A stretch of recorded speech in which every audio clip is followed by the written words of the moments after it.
Alors, je suis très inquiète. Je suis à la limite très préoccupée. Et dans tous les cas, ce qui se passe au Cameroun ne pourrait laisser aucun citoyen normal indifférent. Ce qui se passe au Cameroun est simplement triste. C'est grave. Et moi, je pense que lorsqu'on observe effectivement l'actualité, on a de bonnes raisons d'être inquiet. On a de bonnes raisons d'avoir peur.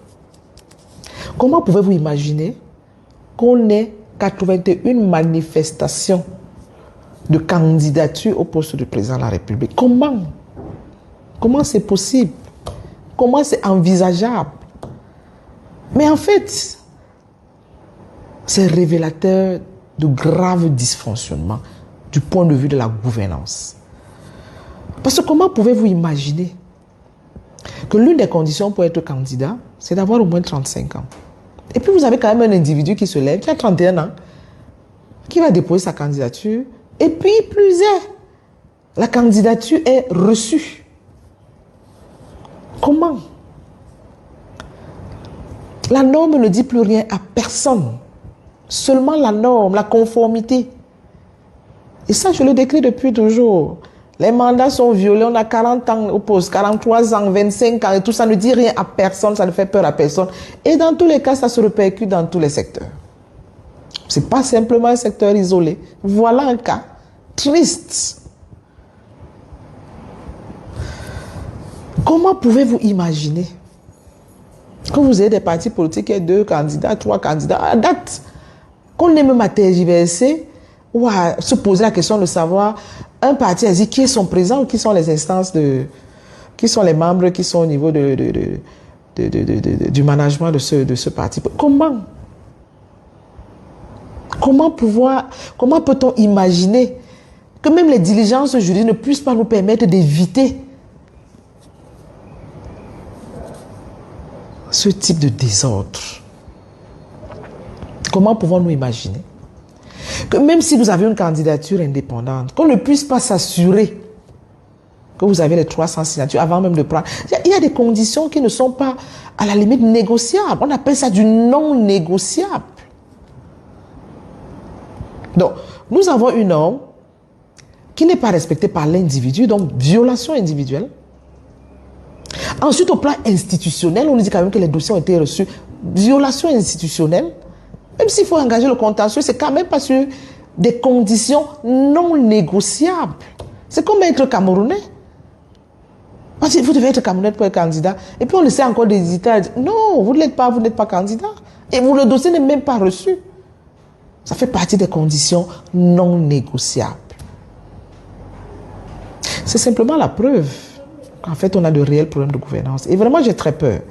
J'ai très peur pour ce pays. J'ai très peur pour l'avenir. J'ai très peur parce qu'au fond, on peut en rire, on peut prendre ça à la légère, mais c'est un indicateur grave. C'est un indicateur grave de ce que la norme n'est pas respectée au plan individuel, elle n'est pas respectée au plan institutionnel, et même la société devrait empêcher que ça arrive. Que ce soit même inimaginable. Mais si les gens ont même la possibilité de penser que c'est possible, excusez-moi la tautologie, ça veut donc dire que nous sommes dans une société qui a des problèmes. La gouvernance sera, de mon point de vue, le mot de cette élection présidentielle. La gouvernance sera au cœur des débats parce qu'au fond, on ne peut rien faire dans ce genre de dispositif. Ce n'est pas possible. Ce n'est simplement pas possible. J'en suis particulièrement... Enfin, je me sens humiliée même, hein, au fond. C'est simplement triste. On va voir la suite. Mais moi, j'ai bien peur. J'ai vraiment bien peur qu'on ait dépassé les limites et les seuils insoupçonnés à ce point. C'est un désordre complètement généralisé. Et c'est vraiment triste. Mais nous avons la responsabilité, chacun autant que nous sommes, d'éviter effectivement d'arriver à ce genre de désastre. d'éviter même que ce soit aggravé. Il faut arrêter, moi je pense. Il faut que chacun prenne ses responsabilités, que chacun assume ses responsabilités. C'est triste ce qui arrive là. Et ça peut être très triste ce qui va arriver au Cameroun. Bonjour les enfants, c'est papa. Les intellectuels du RDPC avec la langue de bois. Les intellectuels du RDPC avec la langue de bois, ça c'est Viviane Ondoa. Elle est une cadre du RDPC. C'est l'intelligentsia du RDPC. Oui, mais elle n'arrive pas à mettre la responsabilité claire et nette sur le RDPC. Elle n'arrive pas à mettre un nom. Pourquoi? Parce qu'elle protège son intérêt individuel. Elle est choquée par ce qui se passe au Cameroun. Elle est choquée par le fait que le Cameroun est braqué par ses frères du RDPC. Elle est choquée par... Elle connaît le nom de Ngongo. Mais elle finit d'abord par accuser le pauvre bougre qui est parti avec ses 31 ans, dit que lui pas être candidat à l'élection présidentielle. Mais lorsqu'il y a un non-État, Viviane, il y a un non-État. Lorsqu'il y a un non-État, il y a un non-État. Quand tu dis que la responsabilité est d'abord individuelle, ça veut dire quoi? Ça veut dire quoi? Les individus, à la base, c'est les individus, mais au final, c'est l'institution qui décide. On ne peut pas mettre sur la même balance la responsabilité individuelle qui est en fait une conséquence d'une malgouvernance et la responsabilité institutionnelle. Mais le seul fait de vouloir mettre la responsabilité institutionnelle sur la même balance que la responsabilité individuelle, c'est d'abord ce qu'on appelle la pure mauvaise foi. On appelle ça de la pure mauvaise foi, Viviane. Quand si vous voulez dire des choses, vous dites des choses. Ça va faire plus de 30 ans. Vous marinez les Camerounais dans le « Oh, je ne sais pas ce qui se passe. Oh, c'est triste. Oh, comment c'est que... Oh, les gens doivent faire ceci. » Non, mais ce n'est pas votre pays. Les gens ne doivent rien faire. À un certain moment, il faut démissionner. À un certain moment, il faut partir. À un moment, il faut partir. Vous êtes assis là et tu parles comme si vous êtes obligé de rester là. Non, vous n'êtes pas obligé de rester là, Viviane. À un moment ou à un autre, il faut partir. À un moment, il faut avouer son échec après 42 ans. Regarde toutes les plaintes que tu as posées. Oh, il y a des PCA qui sont là depuis 30 ans, ils ne sont pas changés, 40 ans, ils ne sont pas changés et tout. Mais ils sont toujours là. Mais toi, tu es là, tu le dis, et tu restes tranquille. Tu ne veux pas aller plus loin parce que tu protèges ton intérêt individuel aussi. Mais il y a des gens qui se lèvent, ils prennent des coups, ils sont arrêtés par ton parti politique, le RDPC. Les responsables de la Gambégie, tous les PCA que tu cites là, les PCA sont tes collègues du RDPC. Tu les croises dans les réunions. Tu les croises dans les réunions, ma grande. Non, je crois qu'à un moment donné, il va falloir être un peu plus grand que ça. Il va falloir aller un peu plus haut que ça. Parce que s'arrêter à dire, ouais, je suis vraiment triste, je suis ceci, mais ça fait plus de 20 ans que tu chemines avec ces gars. Au point où toi-même tu as porté l'idéologie sur ton corps. Au point où toi-même tu as porté l'idéologie sur ton corps. Donc tu ne peux pas être triste. Tu peux être responsable. Tout autant coupable que les autres. Tout autant coupable que les autres parce que tu n'arrives pas à mettre le nom sur une responsabilité, sur un dysfonctionnement, sur un parti. Non, tu n'arrives pas à faire comprendre que c'est parce que Paul Biya n'est plus là. C'est parce qu'il y a un dysfonctionnement au niveau institutionnel clair. Parce que les gens ne sont pas à leur place. Parce qu'il y a usurpation de titres. Parce que le pays n'est pas dirigé. Parce que le pays n'est pas dirigé, le pays est pris en otage. Ça, c'est quand les institutions ont été prises en otage. C'est la preuve que les institutions, jusqu'au niveau de la présidence, sont prises en otage et galvaudées.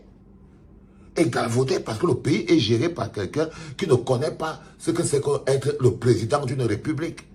Parce que c'est un passage, le passage par le vote, qui te met face à l'électeur, qui te donne la confiance des électeurs, c'est le passage qui te transforme d'un fonctionnaire en le président de la République.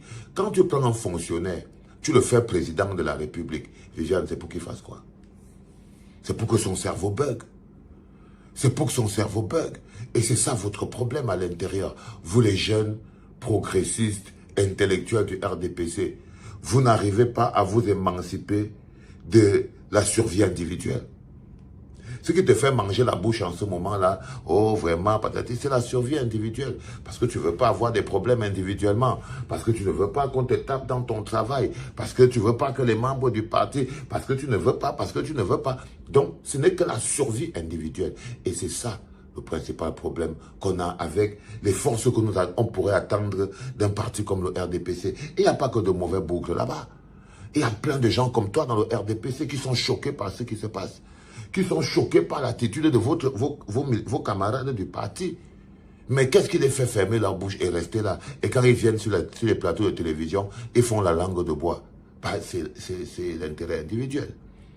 C'est l'intérêt individuel. Vous avez trop de choses à protéger. Et vous vous accrochez pour protéger ces choses. C'est ça le problème.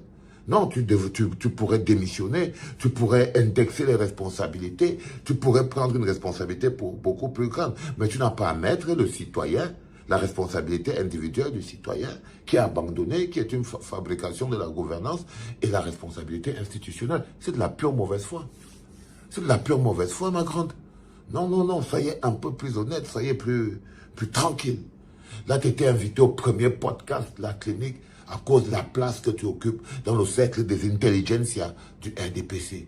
C'est-à-dire, on s'arrête toujours, on met sur la même balance les fautes institutionnelles du parti qui détruit l'institution avec les conséquences, c'est-à-dire les mécanismes de suivi que les citoyens mettent sur la table pour pouvoir s'en sortir. Il faut faire la différence. Allez les enfants, c'était le tout premier podcast en direct de la clinique. C'était papa.